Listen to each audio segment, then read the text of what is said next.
Alright, nandito na naman tayo mga kaibigan. Filipino reaction, nagre-reaction na naman tayo dito sa Chismis, okay? Ito kay Rapid Tolpo Channel. Mrs. nag-BF ng Pakistani, nag-uwi pa ng baby. Okay, ibig sabihin OFW, okay? Parang ganon. OFW, nag-abroad, pag-uwi, may baby na, okay? Ito na mga kaibigan, ay reaction video lang dito sa Chismis muna tayo. Okay, ito na. Sir Ruel, ano po ba ang nangyari? Nasaan po ba si Mrs. ngayon, sir? Nandun pa siya sa amo niya. Tapos, pag abot ng isang taon, umalis siya kasi noon 2022. Saang bansa po ba ito, sir? Sa Dubai po. Okay Dubai. pa naman kami nung mahigit isang taon. Tapos bigla na lang nagbago eh. Doon pa lang, nalaman ko na yung account niya, inahawakan na pala ng lalaki niya. Tapos nag-send siya ng yung mga lalaki niya, nag-send ng mga picture sa akin na sa akin. Inamin niya sa akin eh. Nung sinabi po sa inyo yan ni Mrs., ano pong napagdesisyonan niyo? Or may pinag-usapan po ba kayo na iwalay na po kayo? Hindi ko pa naman yun sinabi sa kanya na maghiwalay kami. Sabi ko, bibigyan kita ng pagkakataon na tigilan mo na yung ginagawa mo kasi hindi pwede yan eh. Tama po. Kasal tayo eh. Sabi niya, sige, susubukan ko. Sabi daw niya, mahal daw niya yung tao. Oh. Yan ang mahirap eh. Okay, continue lang mga kaibigan. Mamaya na tayo magngal-ngal dito. Okay, continue lang. Okay. So, nung sinabi po niya na mahal po niya yung tao, sir, ano po ang napag-usapan niyo tungkol dun sa pamilya ninyo? May mga anak po ba kayo? Meron po, 5 po. 5 ang anak ninyo. Okay, anong sinabi niya nung, yun nga, na mahal na niya yung isang lalaki? Sabi niya, hindi naman daw siya mawawala sa anak niya. Andyan pa rin siya. Ayun, lumaya siya sa amo na TNT kasi siya. Ano po ba ang nais ninyong mangyari? Gusto niyo po bang makipagbalikan, mabuo ang inyong pamilya? Kung pwede, okay lang din. Okay sa inyo, sir. Kung humingi ng tawad si Mrs. at bumalik sa inyo. Ang sa akin lang kasi, nahihirapan ako masyado ngayon eh. Ako lang lahat yung nag-aalaga sa mga anak ko. Tapos nag-aaral lahat. Ako pa naghahanap buhay. Sobrang hirap talaga ng kalagayan ko ngayon. Kaya kailangan ko talaga ng tulong. Pero kung sinasabi niya sa akin na uuwi siya, ayaw na rin niyang umuwi sa akin. Okay lang din. So ito po yung lalaki na sinasabi niyo, sir. Yan po ba ay amo po niya or parang ibang lahi po ito? Sabi, Pakistani daw yan. Okay. Nakatrabaho niya po doon or nakilala lang niya doon? Nakilala niya sa TikTok daw. Okay. At gano'n na po sila katagal, bale? Mahigit 1 taon na rin siguro yun. Okay. So simula, sir, nung nagsabi si Mrs. sa inyo, hindi po siya nagpapadala ng sustento para sa mga anak ninyo? Last siya nagpadala sa amin nung 2023 June. So medyo matagal-tagal na din po. Tapos, ngayong bago pa lang na nandito na yung mga anak ko, nagpadala siya lang yun, 500, 400, 3 beses lang po. Talaga naman. Sakit to ng ulo. Pero bilib ako dito kay kuya ha. Kay kuya na lang.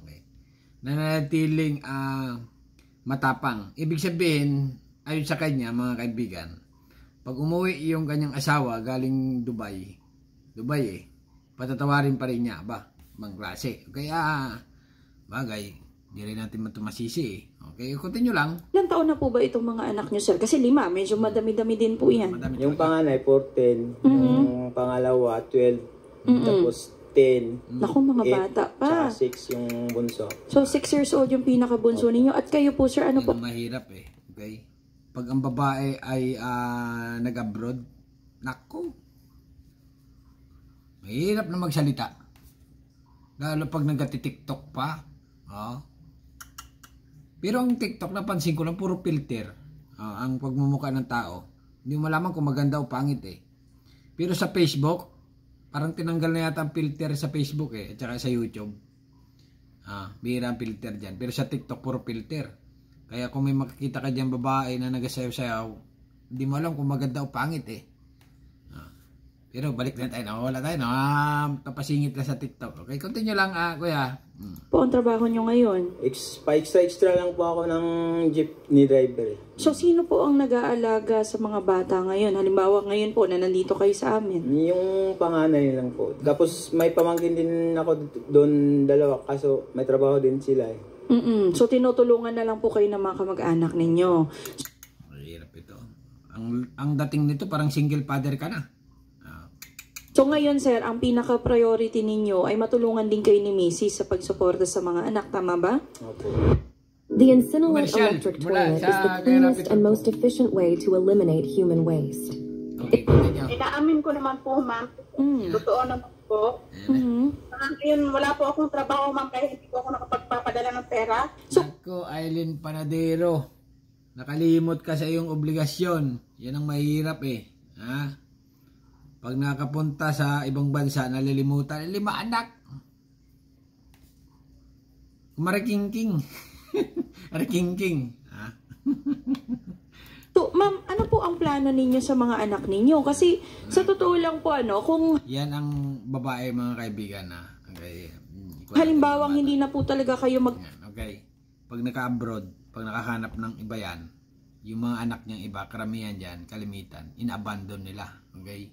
Inabandon pag nasa Pilipinas, sa babae yung inayaan lang sa lalaki. Pero pag umuwi yan, bago yan nahahabol sa mga anak. Kasi nga, possible na hiwalayan na doon sa ibang bansa. Kaya yung anak ng interest na. Ganon. Pero pag nahanggat sa abroad, hindi pa interesado sa mga anak. kaayos ni Sir Ruel at napagdesisyonan na ninyong magkahiwalay na po, hindi po namin kayo mapipilit. Ang gusto lang... Tumiktok na ng Sir, tumiktok. pakikwento sa amin wala yung na. nangyari sa inyo Ano ba yan? sa mga polis. Sir, yung sa... Ay, Diyos mio, Marimara. Saan yung papalad ko na yun? Ay, naku naman nawala eh. ulit. Take 2. Sir Ruel, ano po ba ang nangyari? Nasaan po ba si Mrs. ngayon, sir? Ma'am. Ma'am, sa ngayon kasi, ma'am, process pa po ako ng passport ko. Is coming November, nakukuha ko na po yung passport ko. Okay, so pag nakuha nyo na po yung passport ninyo, balak nyo na pong umuwi agad ng Pilipinas. Tama po ba? Yes po, ma'am. Pero mahirap po, ma'am, kasi may baby na po ako, ma'am. Nako, ay may baby na. Diyos mio, Marimar. Yan ang mahirap. May baby ho kayo kanino, ma'am? Siyempre, doon sa Israel. Yung bago nyo hong kinakasama? Pakistan. Yes po. Naku, ma'am, bakit nyo naman ho ginawa yan? Sakit ng ulo yan. Pag ganyan. Wow, ano si kuya, halos maiyak mo. Ako na naiyak kay kuya eh. Yan sa pamilya ninyo. Kung uuwi ka para sa pamilya natin, kung sinabi mo sa akin na hindi mo na ako mahal, okay lang yun. Basta alagaan mo lang mga anak natin. Diba, sabi mo ayaw mong umuwi sa akin. Okay lang, tanggap ko na. Lahat tanggap ko na. Basta, alagaan mo lang yung mga anak natin. Handa akong magsustinto. Kuya rito sa mga anak. Okay, talaga naman. Pero ito mga kaibigan, pag lumaki ang mga anak nito, pabala na. Okay, continue na. Para sa akin naman po, ma'am, ayun po na kung Nakalimot, sabi mo na tukso ka lang. sa kanya, kung gusto niyang alagaan ko yung mga bata, kukunin ko po. Uuwi po ako sa mama ko. Pero yung Mahirap yun na sabi mo, baka itakwil ka na ng mama mo. babalik po ako sa kanya, ma'am, mahirap na po yun kasi may baby na po ako eh. Abay, maganda yan. Pag hindi ka na bumalik sa kanya. Sir, kayo ba, kahit na may anak po siya sa iba, okay po ba sa inyo na makipagbalikan or ano po ang masasabi niya dun, sir? Sa akin, pwede naman yun, pero iwan ko sa kanya. Nagpapasalamat naman ako sa kanya, ma'am, kasi kahit ganito yung nangyari sa Luya na luya. akin, tatanggapin pa rin niya po. Pero ayoko na pong bumalik sa kanya, ma'am, nahihiya na po ako eh. Ano po ang seguridad Buti naman na maibibigay ninyo sa mister ninyo? Siyempre si mister, since 2023 pa po pala, ay hindi na po kayo nagpapadala sa kanya. Kumbaga, parang inabandonan nyo na yung 5 ninyong anak sa kanya. Baka mamaya, itong sinasabi ninyo na uuwi kayo ng Pilipinas after nang makuha nyo yung pasaporte ninyo, ay sinasabi nyo lamang. Dapat po may commitment din kayo dahil 5 anak ho yung pinag-uusapan natin dito. Sigurado nyo ba, ma'am, na uuwi po kayo pagkatapos yung makuha yung pasaporte nyo? Ma'am, sigurado naman po ako uuwi ako, pero yung problema po ngayon, ma'am, wala akong trabaho. Financial po, wala. Kasi ma'am, kung yung pag-uwi po ng Pilipinas, pwede naman po na Nako. Pag umuwi yan, hindi na makabalik yan. pwede po namin kayong ihingi ng tulong. Meron naman po tayong Hindi na makabalik sa Dubai kasi nagtiinti na siya. mga ahensya ng pamahalaan, gaya ho ng DMW, pwede po tayong humingi ng tulong para... Baka itong babae nito ay na ano lang, ibig sabihin may ganitong status din eh. Ibig sabihin itong babae, nawala ng status sa Dubai, okay? Gipit, kumapit, ganun. Parang nagipit, kumapit, nagjiwa ng Pakistani. Bakit Pakistani kung sa Dubai? Dapat sa Pakistan yun. Ayun, Pakistan Indian din yan eh. Okay. Para sa OFW repatriation. Pwede pong lakarin yan, ma'am. Wala namang problema dyan. Ang problema lang po... Ay, pag na umuwi ka na ng Pilipinas kasi 5 ang anak mo, ay kung ako sa'yo, mag-stay ka na lang natin, sa Dubai. yung kagustuhan nyo din po na umuwi. Kasi, for example, ito nga, Laban lang, ate. Ganyan talaga ang buhay. Minsan ay makasalanan. Pasko, magno-New Year po. Kailangan naming malaman, ano po ba yung plano din ninyo para mabigyan po namin kayo ng tulong. Kung ano po yung desisyon niya, napauwi niya po ako, okay po ako, ma'am. Okay, so okay po sa inyo yon. Anong gusto mo? Kunin mo yung lahat yung mga bata o ibigay mo sa akin yung iba? Kukunin po lahat yung mga bata, alagaan ko. Basta siguraduhin nyo lang na maayos yung pagkadala nyo sa mga bata. Kasi sa akin, kahit mga pasaway yung anak ko, dinadala ko sila ng maayos. Tinataguyod mo, sir. Opo. Normal lang yan, okay? Pag Pinoy, ang bata malikot, pag Pinoy, makulit, pero normal lang yan, kaya yan. Okay? Nagtitiis ako. Kulang ako sa tulog. Ako pa lahat yung gawain ng bahay. Sumasideline ka pa. Bakit mo ba nagawa yun sa akin, bay? Ano bang dahilan mo? Sa akin naman, inaamin ko naman na kamali talaga ako. Kasi dati, wala kang time sa akin. Siyempre, ma'am. Dumay, busy nga sa 5 mong anak, paano mo magka-time? Trabaho to ng trabaho, mamaniho, okay? Driver. Nakarating ko ng food dito sa... Ay nako, ay pag sa abroad ng babae ay nagiging ano na? Alam yan. Lalo sa Taiwan, ako pag nag-Taiwan ka, lahat ng tao doon puro dalagat binata. Kahit saan. Homesick po ako. Ako nang kausap. Kaso, wala po siyang time sa akin. Hindi, sa oras na yun kasi, di ba sinabihan kita, nang hiram ako ng cellphone sa mama mo. Sabi ko, nawala yung cellphone kasi nahulog yung cellphone ko, Garni. Nahulog yung cellphone ko, hindi ko na siya makontak. Tsaka nagtatrabaho. Ito mga kaibigan, bihira na pag ganito, pag 5 anak mo, bihira ka na makapambabae nito. Kung ikaw mababayero ng binata ka, pag nagkaanak ka na bago 5, mag-isa ka na lang, ay nako. O di kayo, sir? Opo, nag-construction ako dun sa amin sa Mindanao eh. Tapos, pag nakahiram na ako ng phone sa mama niya, siya naman yung busy, may ibang ka-video call. Sino bang hindi mag-iisip ng masama nun? Kaya hindi na ako kontak. So, hindi na nagkatugma yung schedule. Nako, Diyos ko. Sa bagay, paano ka makakatawag ay may lalaki ka? Ako na nang gigigil dito eh.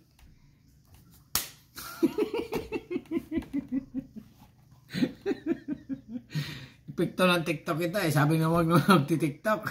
Journey nyo. Isa, malalaman kung busy ka pala sa iba eh. Hindi na lang ako tatawag. Ang TikTok talaga sirain ang buhay mo. Para sa asawa ko. Sorry. Kasi nagkamali ako. So, Nasaktan kita. kawawa naman ito. Pag mahirap na tao, pansin mo kay Kuya, mahirap talaga eh, ang buhay.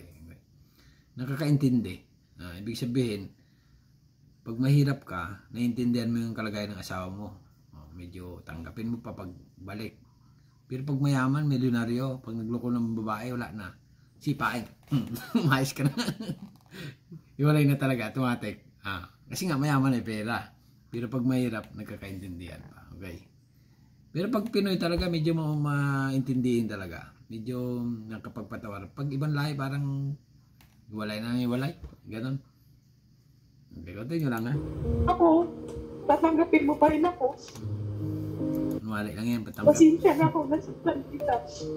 How about sa mga anak mo, ma'am? Ano ang mensahe mo sa kanila? Kasi sa totoo lang po, yung 5 anak ninyo ang naiipit dito sa nangyayari. Nako, ay dumali. Oh, Grabe. ayun pala, nandito yung bata. Nako, wala pang kalam-alam yung Hello? Ma'am, naririnig ka ng mga anak mo. Wawa naman yung naawa ko dito eh. Hindi ako naawa dito sa babae. Hindi ako naawa yan, iyak. Dito ako naawa. Sa mga bata. Miss ko na kayo. Hello, boy? Hello? Anong gusto mong sabihin sa mama mo? Unawi ka na. Nako. Naku. Para siyang expression namin nung ano eh. Rosa, tama. Nako. Unawi ka na. Nako. Naku. Yun yung bunso ko. Yun yung bunso niya, sir, na 6 years old. Babae. Ay sigurado mapapanako ka dito. No, kahit yung mga nanood, nako. Naku po. Miss ko na po yung lahat. Promise, uuwi ka na. Balik ka, takwil ka ng nanay, ng anak mo pag ikaw hindi umuwi. Oh, kasi abandon yan eh. Tatawag na abandon. Pag lumaki ito mga bata, malalagay sa isip ng bata, inabandon kami ng nanay. Ganon.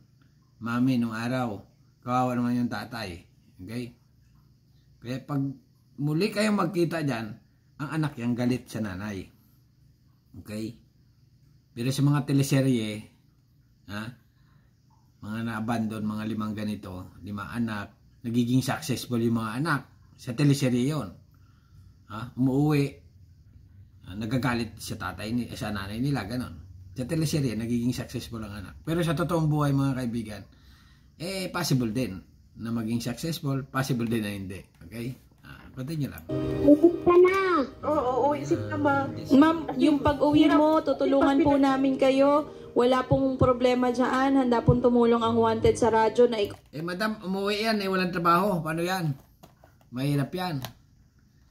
Sana bigyan nyo ng kapital para makapagnegosyo.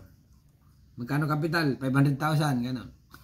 Dami ng pira. Connecta po kayo sa mga OFW repatriation assistance ho. Wala hong magiging problema dyan. Ang tanong lang ho dyan ay handa ho ba kayo na umuwi? Yun ho. Nag-TNT ito. Nag-TNT. Malakas ang loob. Possible na tumakas ito sa amo. O baka yung amo nito manyakes. Okay? Baka walang malapitan na Pilipino. Ganon, may possible na ganito nangyari. Baka hindi lang nakakwento nito. Or napasok na yung kontrata kasi wala siyang passport eh. Baka hinawakan nung amo niya nung araw. Po yung kailangan nating malaman. Matagal na nangyari, nagkaanak na. Tutulungan po natin siya makauwi ng lalong madaling panahon. At unang-una, kailangan siya makausap ng mga tauhan natin on the ground, yung ating labor attaché. So, pati Secretary Department of Migrant Worker. tingnan ko po ito para sila ay mabigyan kaagad ng sapat Buhay ka na lang buntisin ka lang ng buntisin dyan ng Pakistan. atensyon na para tama kayo, para siya ay makauwi ng maaga. At tama po bang intindi natin at Ang problema, yung anak ng Pakistan, maghabol yung ama. Secretary Kakdak, na kahit ho TNT ang ating kababayang OFW sa ibang bansa ay maaari pa rin naman ho silang matulungan ng ating DMW na Mahirap ito pag yung siyempre tatay yun yung Pakistani yun, maghabol yun. Gulo ito, sakit sa ulo.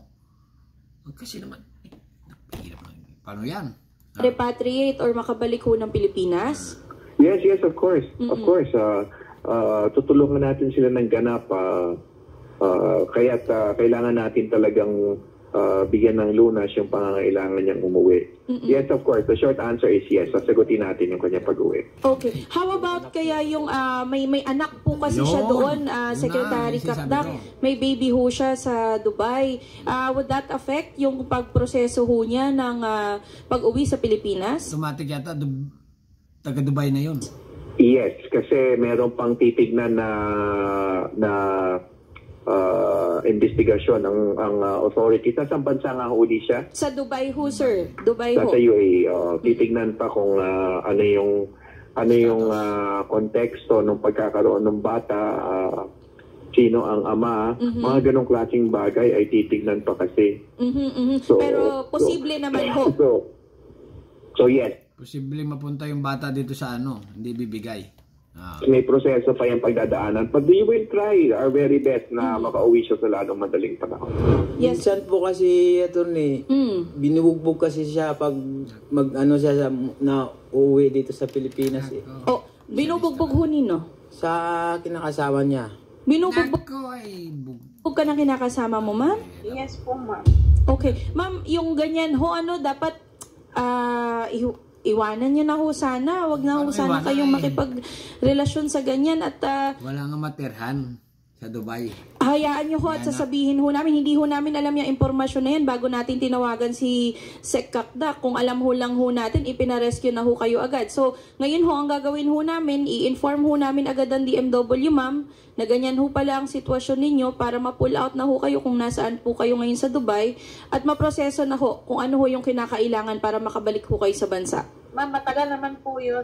Ngayon, okay naman po. Matagal nang binugbog. Okay. Pero syempre, ma'am, priority natin na makauwi ho kayo ng ligtas, makabalik ho kayo ng ligtas kasi may mga bata ho, may mga anak ho kayo na naghihintay sa inyo dito. Okay? Yes po, ma'am. Oo. Si Papa po naman. Hi, Mama. Hi, Andrew. Uwi ka na, miss na kita. Diyos me, Marimar. Naiyak na naman ako. Isang gas na naman tayo nito. Sige Ma'am Eileen, para lang naman po para sa mga anak ninyo, na miss na ho kayo at matagal na hong naghahangad na makapiling kayo. Asikasuhin na po natin yung pag-uwi nyo sa Pilipinas at nang makapiling nyo na ho ang inyong pamilya. Maraming salamat sir sa pagtitiwala at sana ho ay magkaayos na ho ang inyong pamilya. Thank you so much po. Alright mga kaibigan okay, napansin ko lang talaga dito. Siguro yung babae kapit sa gipit. Ganun. Nakagawa ng kasalanan. O sadyang makate. 5 anak Yan mahirap Okay, bahala na kayo mga kaibigan. Ano masasabi? Mahirap na magsalita. Baka madulas tayo. Dami rin na tayo manonood dito. Okay? Hanggang dito na. Subscribe my channel. Don't forget, comment. Okay, thank you.